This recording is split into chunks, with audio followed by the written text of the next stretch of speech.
Welcome back, Curry Crew. This week is Super Bowl week. So in order to get you ready for the big game, we have two amazing dip recipes that are gonna be mouth-watering and a hit at your Super Bowl party.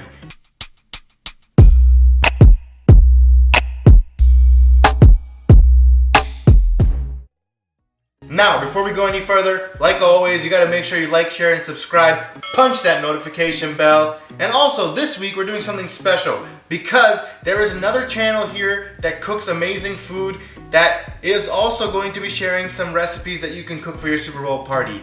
The channel name, his name is John Kern, and the link to his video is going to be in the description below, as well as in the end credits. So make sure to check out his channel for some delicious recipes for your big game day as well.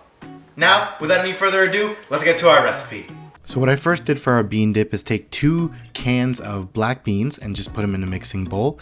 And then what we have going on the side is about a cup of water that is boiling, and we're just bringing it to a gentle boil. And once it gets to a gentle boil and it's nice and hot, what we're gonna do is we're gonna take this water and we're gonna just pour it into our bowl with our black beans in order to not only cook them really quick, but also get them really nice and soft so that we can start mashing that up a little bit. So what we're gonna do is we're gonna take a fork and we're just gonna start mashing it up into our beans, and we just wanna get it into a nice mushy consistency like you see here. And then what we're gonna do is we're gonna put it back into our bowl, and then we are just going to start mixing it. And what we're going to do is we're going to cook out that water that we have in that bowl, because we don't want it to be too liquidy as a dip. We want the dip to be a little bit chunky and a little bit delicious. So just put the flame at about a medium, and we're just going to cook it for about 10-15 minutes. And then next what we're going to do is we are going to make the rest of our ingredients for the dip. So I'm going to take a tomato, a jalapeno, and a bulb of garlic. And we're going to take all 3 of these, do a nice little quick chop, and just drop them into a blender. And then what we're going to do is we're going to add in our seasonings into this blender. So we're going to add about a teaspoon of salt. We're also going to add about a teaspoon of black pepper. And we are also next going to add about a teaspoon of chili powder and cumin powder. So total chili powder and cumin powder should be about a teaspoon, so half a teaspoon of each. Next, we're going to blend up our ingredients, and once our beans have been cooking for about 5 to 10 minutes in our pot, what we're going to do is we're going to take our blended mix and we are going to pour it into our beans. Now, the reason we're going to wait a little bit is because we want our beans to be nice and soft and get a little bit thicker, so that way when we add in our final components, it cooks really fast.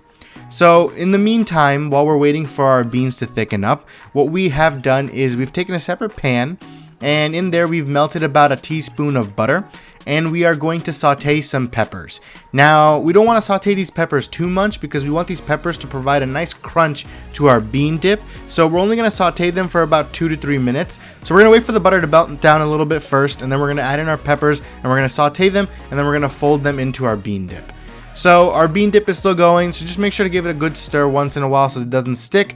And next what we are going to do is we're going to add in our blended mixture of all of our spices. So our jalapeno, our garlic, our tomato, all of that gets added in. And again, mix, mix, mix, mix. You don't want your dip to be sticking to the bottom of the pan.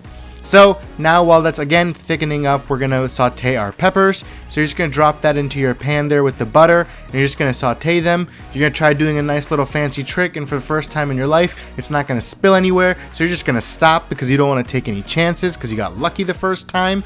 And then what we're going to do now is we're going to transfer it over into a bowl on the side so that we keep that crunch, but we gave them a nice little saute. Now we're just going to keep mixing our bean dip for again 5-10 minutes. Always keep mixing because you don't want it to stick. And next what I've done is I've taken a little bit of cornstarch. So I took about a tablespoon of cornstarch, mixed it with a little bit of water, and I just pour it into our bean mixture. This is going to be our thickening agent, and that's going to basically help our dip get that nice creamy and thick texture that we are looking for from a nice bean dip. Now once you've added in your cornstarch, again, mix, mix, mix, mix, mix. You don't want it to stick to the bottom of your pan. You don't want burnt beans, right? Because nobody likes burnt beans. That doesn't taste good. You want it to taste good. So keep stirring, make sure it doesn't stick. And then once you've stirred enough and you get that nice thickness forming, we're going to let it cook for about a minute or two. And then eventually we're going to add in our peppers. So now that our beans are a little bit thicker, what we are going to do is we are going to add in our peppers, and we are just going to fold these into our dip that we have made. And once it's folded, our dip is pretty much ready to go. So I don't know about you guys, but I want to dig in right away because it smells amazing. So guys, I'm just about to dig in to our dip. It tastes so good because it's creamy, a little bit of spice in the back, not too spicy. And that pepper really gives it a nice crunch to go along with the chip. So it's not all feeling like all mush and creamy. It's absolutely delicious, and I guarantee you when you make this at the Super Bowl, it's gonna be gone because people are gonna dig in like crazy. Now, for our queso, what we're going to do is we are going to start off with a nice roux. Now, the way you do that is you just take 2 tablespoons of butter and you are going to drop it into a pan. Make sure your pan's not too hot or else you're going to burn your butter, and then you're going to have to wash your pan. Then you're going to walk away because you forgot your whisk. You're going to come back and whisk, whisk, whisk, whisk, whisk. You want to keep whisking until you see nice bubbles forming in your butter. Next, we're going to add in 2 tablespoons of flour, and what we've done, boys and girls, is we've made a roux. The roux is a base to any sauce, like a cheese sauce, bechamel, whatever it is that you're making. So that's what we've done here. Next, we're going to add in 1.25 cups of milk, but you're not going to add it all at once. You only want to go a little bit at a time. And while you're doing that, with your other hand, you're continuing to whisk because you don't want clumps forming at the bottom of your pan, and you don't want anything sticking and burning at the bottom. So you're just going to keep whisking and adding in a little bit of milk at a time. So it's just whisk, whisk, whisk, whisk, whisk, whisk, whisk, whisk, whisk, whisk. Just keep going. It's a good arm workout. You know, you're eating junk food, but you're going to have some nice arms. Next, you're going to add in a pinch of pepper and salt, also a pinch of cumin, and a pinch of chili powder. Again, whisk, whisk, whisk, whisk, whisk, because you want to build up those arm muscles and mix up everything properly.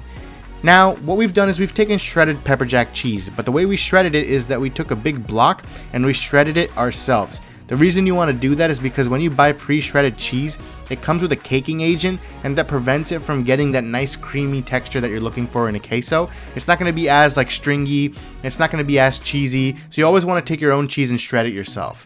Then we're going to add this cheese into our milk and roux mixture that we've made before, because now it's time to melt the cheese and essentially make our queso. And then again, whisk, whisk, whisk, whisk, whisk, build up that arm muscle. And next, we're going to continue whisking. Why? Because why not? We're trying to build these guns. We're eating junk food, might as well get a workout out of it. Then we're going to add in 1 cut jalapeno because we want a little bit of spice in our queso, because, you know, you want that little bit of flavor popping out. So you're just going to keep whisking, whisking, whisking, and now it's time to taste. So now we're just going to taste it, just because that's the best way. Ooh, look at that. Oh man. Any Super Bowl party that I go to, if you're serving this, I'm gonna go like crazy over this because it's so delicious. So guys, hope you enjoyed the video. Stay tuned for next week. We're gonna have another delicious video like every week. And Curry Crew, keep on cooking.